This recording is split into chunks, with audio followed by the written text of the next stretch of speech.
Hello guys, ഇപ്പോൾ ഞാൻ ഈ വൈകിയ വേളയിൽ ഈ രാത്രിയിൽ വന്നത് ഇന്ന് രാവിലെ എഴുന്നേറ്റപ്പോൾ തന്നെ ഭയങ്കര ദുഃഖകരമായ ഒരു വാർത്ത കേട്ടിട്ടാണ് എഴുന്നേറ്റത്.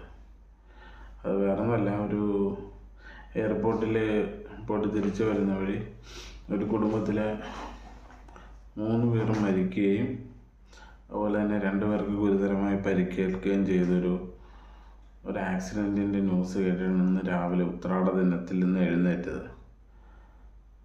അപ്പോൾ ഈ ഒരു വിഷയമായിട്ട് ബന്ധപ്പെട്ട് ഒരു കാര്യം പറയണമെന്ന് ഞാൻ വിചാരിച്ചതാണ്. പക്ഷെ ഇന്ന് സമയം കിട്ടിയില്ലെങ്കിൽ പാതിരാത്രി ആയപ്പോഴാണ് ഫ്രീ ആയത്. അപ്പോൾ ഒരു വീഡിയോ ചെയ്തിടാമെന്ന് വിചാരിച്ചു. അത് വേറൊന്നുമല്ല, നമ്മളിങ്ങനെയുള്ളൊരു സാഹചര്യത്തിലൊക്കെ പോകുമ്പോൾ എപ്പോഴും നമ്മളൊരു പ്രൊഫഷണൽ ഡ്രൈവറെ ഉപയോഗിച്ചിട്ട് നമ്മൾ പോകാനായിട്ട് എപ്പോഴും ശ്രദ്ധിക്കണം.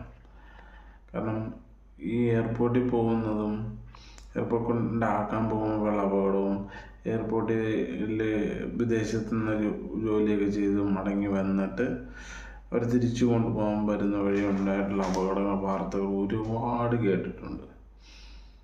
അപ്പോൾ അതുകൊണ്ടിട്ട് എനിക്ക് മനസ്സിലായ ഒരു കാര്യം എന്ന് വെച്ച് കഴിഞ്ഞാൽ, കാരണം നമ്മൾക്ക് എല്ലാ ദിവസവും രാത്രി ഒരു ഇത്ര മണിക്ക് 10 മണിക്ക് കിടന്നുറങ്ങും, രാവിലെ ഇത്ര മണിയാകുമ്പോൾ എഴുന്നേൽക്കും. ഇത് നമ്മുടെ ദിനചര്യയുടെ ഭാഗമായിട്ട് നമ്മൾ റെഗുലറി ചെയ്തു പോകുന്നൊരു കാര്യമാണ്. ഒരു പ്രൊഫഷണൽ ഡ്രൈവർ എന്ന് പറഞ്ഞു കഴിഞ്ഞാൽ അയാൾ ഒരുപാട് രാത്രികളിൽ ഇങ്ങനെ ഉറക്കം നിന്ന് വണ്ടി ഓടിക്കുക. അവർക്കതൊരു പരിചയമാണ്, അവരുടെ ശരീരം അതുമായിട്ട് വഴങ്ങി കിടക്കുന്നതാണ്. പക്ഷേ നമ്മൾ നോർമലി എല്ലാ ദിവസവും കിടന്നുറങ്ങുന്ന ഒരു വ്യക്തി പെട്ടെന്നൊരു ദിവസം ഉറക്കം നിന്ന് നമ്മൾ വണ്ടി ഓടിക്കുമ്പോഴത്തേക്കും ഈ പറഞ്ഞ കണക്ക് നമുക്ക് ഉറക്കം വരാനുള്ള ചാൻസ് 90% ആണെങ്കിൽ ഒരു പ്രൊഫഷണൽ ഡ്രൈവർക്ക് ഉറക്കം വരാനുള്ള ചാൻസ് വെറും 10% ആയിരിക്കും. അപ്പോൾ നമുക്കൊരു ടാക്സി വാഹനം വിളിച്ച് പോകാൻ പറ്റിയില്ല എന്ന് വിചാരിക്കട്ടെ, നമുക്ക് പറ്റിയില്ലെങ്കിൽ നമ്മുടെ വാഹനത്തിൽ നമ്മളൊരു ഡ്രൈവറെ വിളിച്ചിട്ട് പ്രൊഫഷണൽ ഡ്രൈവറെ വിളിച്ചിട്ട് നമ്മൾ ഈ യാത്ര പോകണം. അതിനൊരു 1500 2000 രൂപയോ അയാൾക്ക് നമ്മൾ കൊടുത്താലും നമുക്ക് നഷ്ടമില്ല.